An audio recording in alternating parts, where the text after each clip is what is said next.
世界最高烂尾楼，这绝对是天津高银金融117大厦最不想得到的世界纪录。建设了7年，却已经烂尾了8年，这究竟是什么原因呢？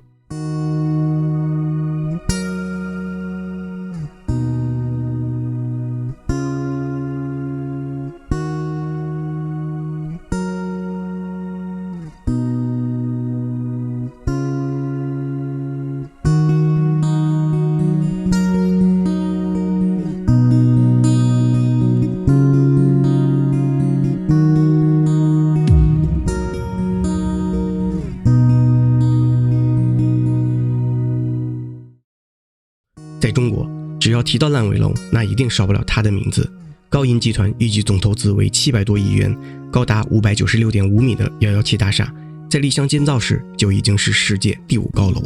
在2015年封顶时，是中国结构第1高楼。如果按照预计的时间完工，它将拥有11项世界纪录。然而，它只拥有了世界最高烂尾楼这一个纪录。今天我们来到了天津高银金融117大厦进行了拍摄，实地走访了117大厦周边的区域，却发现烂尾的不仅仅是117大厦。随着我们找到越来越多的资料，得知这栋高达596.5米的摩天大楼烂尾的真正原因时，也不得不感到惊讶。如果你对117大厦烂尾的真正原因也感兴趣，请务必看完整个视频，这应该是关于117大厦烂尾的最全面分析。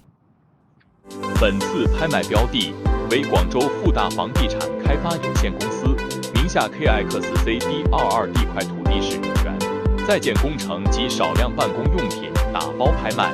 标的物坐落2023年2月21日，广州科学城高达195米的烂尾地标建筑松日总部大楼，最终以底价 13.12 亿元被成功拍卖。历经2次流拍的松日总部大楼评估价格为 25.6 亿元，此次拍卖的成交价仅为该价格的一半。这栋烂尾楼的持有者是高银集团创始人潘苏通旗下的富大地产，而天津117大厦这个项目的拥有者是高银地产，也属于这个集团。一个集团开发的所有地产项目都是摩天大楼，竟然不约而同的都烂尾了，你说巧不巧？而当我最终打开高银地产的官方网站，看到他们的往年财报时，我才明白为什么117大厦这个项目会烂尾了。简单来说，就是没有钱了。但是高银地产是2008年到2015年期间建造117大厦的，此时的高银地产还是香港的一家上市公司。2015年股价最高时，市值达到过1000亿，其老板潘苏通还是香港10大富豪中的第6位。他们的钱去哪里了呢？仔细看高银地产2015年的财报，会发现他们投资了这么大的项目，但整个2015年的收入仅仅只有 5.6 亿元港币。要知道，在财报中，高银集团的老板潘苏通提到，要建设完117大厦预计要投入100亿美元啊。财报中还显示，公司持有的物业整体面积高达188万平米，但是117大厦的整体建筑面积只有28万平米，这是怎么回事呢？当我们用无人机拍摄117大厦时，我才明白，这不仅仅是117大厦，而是包括117大厦所在的一大片建筑都烂尾了。其中包括597米高的117大厦，2栋高达225米的双子塔办公大楼，2万平米的新京津会议展览中心，1万平米的歌剧院，20层总共 3.6 万平米的商务酒店，18万平米的大型高级综合购物中心，33栋每栋1000平米以上的独栋别墅，11栋每栋540平米的联排别墅，12栋每户165平米的高级住宅楼，这些全都烂尾了。我们先来看看117大厦的烂尾情况。自从2015年封顶之后，在2017年、2018年、2019年分别复工一次，但之后便再没有开工了。2019年最后一次复工的时候是在安装玻璃幕墙，从整体外观来看，玻璃幕墙已经安装了大概2/3的位置，大厦内部的设施也有不少，施工用的电梯也还在，楼顶原本有4个塔吊，但是陆陆续续都拆除了，目前只剩下了1个。从2015年停工后，这些设施都一直裸露在外面，经历了8年多的风吹日晒雨淋，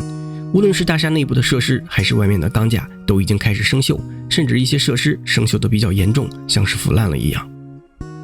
在117大厦的规划中，整个摩天大楼高达117层，地下3层，其中1到6层为大堂和酒店的餐厅、会议室，7至92层为甲级写字楼，93至117层是6星级酒店，其中在115层会建设有世界上最高的游泳池，116层会建设成世界上最高的观光厅，117层则是世界上最高的旋转餐厅。只不过这些世界最高的游泳池、观光厅、旋转餐厅都没有实现，只实现了一个世界纪录，那就是世界最高烂尾楼。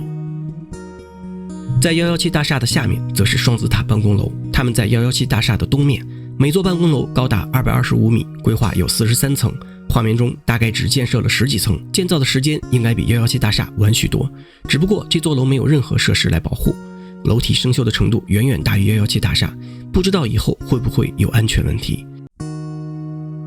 在双子塔的东面则是别墅区和高层住宅楼，按照规划，这里应该是分2期来建设和售卖的。传闻1期的项目只售出了12套，其余大部分都没有售卖出去。毕竟这个住宅的价格在当时远远高于周边的楼盘，即使在2023年的今天，房产网站的资料显示，这里的楼盘价格为 3.2 万元每平米，而周边楼盘的价格只有 1.9 万元每平米。仔细看这里的独栋别墅，3层楼高，都有独立的游泳池和车库。因为8月初京津冀经历了特大暴雨，所以游泳池里面房顶上还有不少的积水。整个别墅面积非常大，看规划的效果图，如果建成，想必也是价值不菲，太可惜了。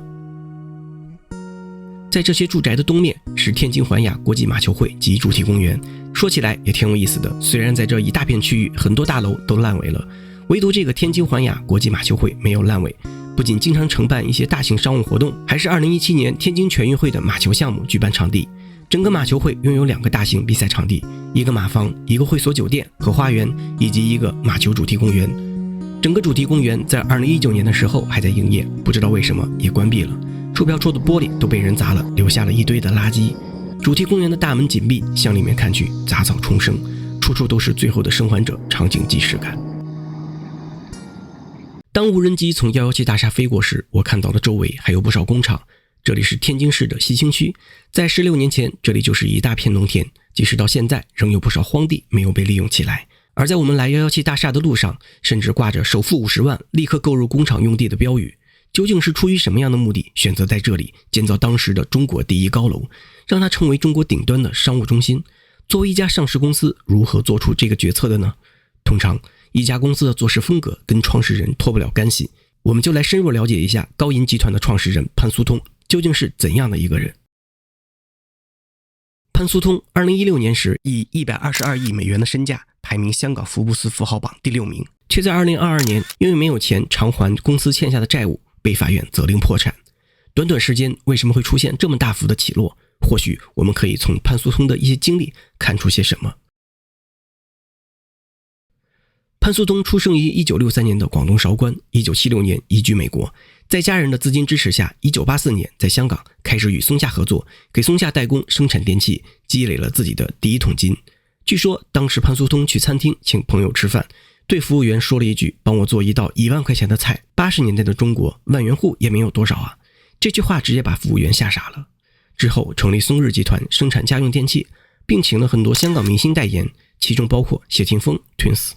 而在公司的一次庆功会上，潘苏通直接强吻阿 sa 和阿娇，大家可以看一看当时阿娇的表情，尴尬到了极点。事后 Twins 接受媒体采访时说，潘老板太恶心了。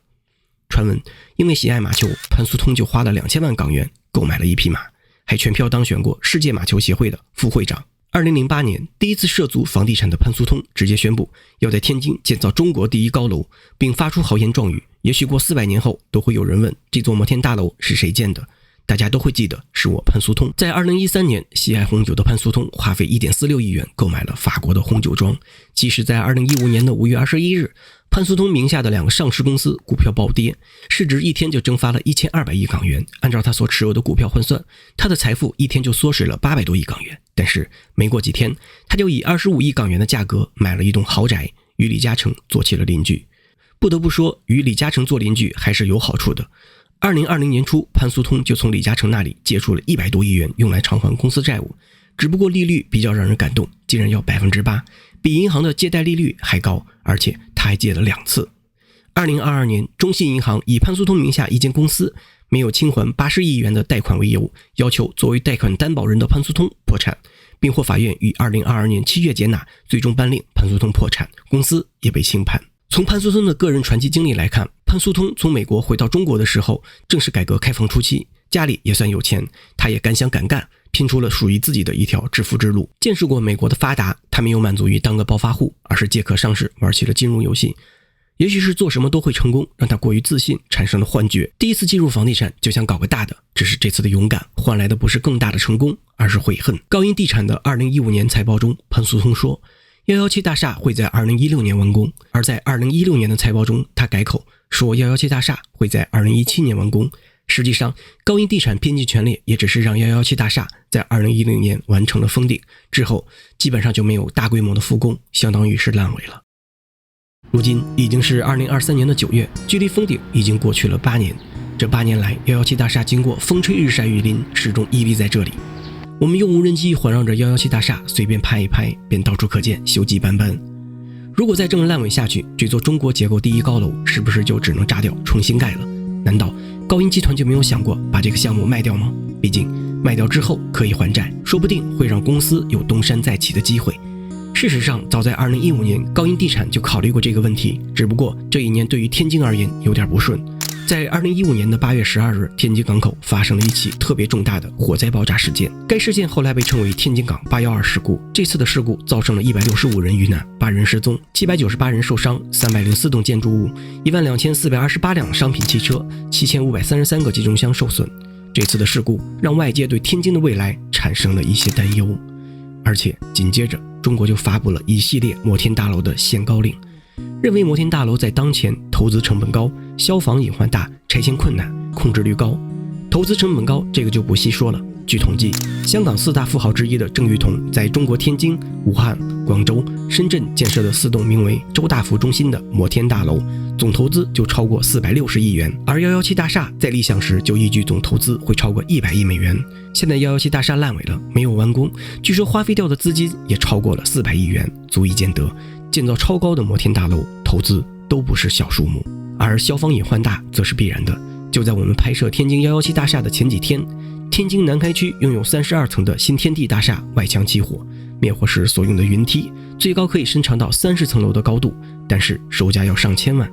如此高昂的灭火设备也不是每个城市都买得起的，更何况一旦有多个摩天大楼发生火灾，能够及时救援吗？影响117大厦出售的不仅仅是这些问题，最大的原因在于当前中国的写字楼空置率居高不下。全球新冠疫情来临时，多数公司都开始了远程工作。疫情2年多，很多公司已经习惯了这种工作模式，甚至有的互联网公司还支持异步工作。这意味着很多公司都不需要租一个昂贵的办公室，这无疑会减少对写字楼的需求。而写字楼这种运营方式已经开始走下坡路了，在当下流行的是 WeWork 这种共享办公室的模式，更节约更高效。国际市场上，写字楼空置率一旦超过 10%， 就认为是不健康的。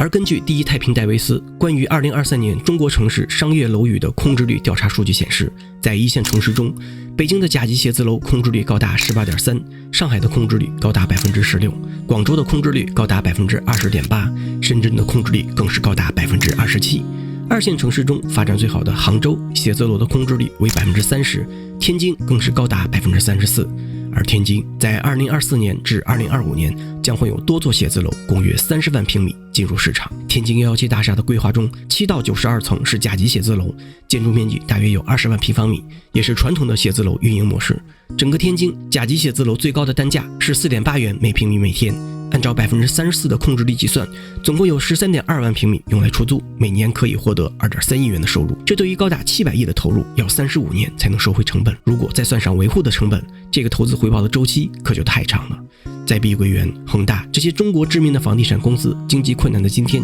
又有哪个公司敢站出来接手这个烫手山芋呢？高音地产及其老板已经破产了，等待着117大厦的命运就是拍卖。如果真的没有人接手，再过上几年楼体的安全出现问题，那么等待它的命运可能就是拆除。而要进行拆除，想必对于这座高达597米的大楼无疑又是一个难题。1999年，德国经济学家安德鲁·劳伦斯提出了摩天大楼指数。该指数显示，每当世界上最高的建筑拔地而起时，经济衰退就会来临。经济周期和摩天大楼的建设相互关联。当经济增长停滞，准备进入衰退时，摩天大楼的投资就会到达顶峰。美国奥地利学派经济学家马克桑顿的摩天大楼指数模型，在2007年8月初就成功预言了2008年的金融危机。当然，例子也不止这一个。509米的台北101大厦在1999年开工，于2004年完工。在这期间就发生了互联网泡沫破灭和经济衰退，所以很多人也称摩天大楼指数为摩天大楼的诅咒。烂尾的117大厦就这么矗立在天津这块600多年的历史文化名城上。西青区的出租车司机因为它从来都不会迷失家的方向，而天津人民则依靠它判断今天的雾霾是否严重。2015年，2名俄罗斯极限运动爱好者爬上了117大厦顶部的塔吊最高端，并将拍摄的探险视频发布在国外社交平台。国内的跑酷爱好者也开始争相登上117大厦楼顶，所以高音集团在尚未完工的117大厦顶部安装了红外探测器。在夏日的夜晚，周围一片漆黑，这些烂尾楼就躲藏在黑幕中，似乎并不想让人们发现它。偏偏是117大厦里的红外探测器，每隔几秒就闪过一片亮光，无声地提醒着周围的人们，我高音进入117大厦，世界最高的烂尾楼还矗立在这里。好了，本期视频就到这里。如果你觉得视频做得还不错，欢迎点赞、订阅和分享，我会继续制作更好的视频。谢谢大家的观看。视频的最后是拍摄117大厦的一些花絮和下一期视频的预告，咱们下期再见。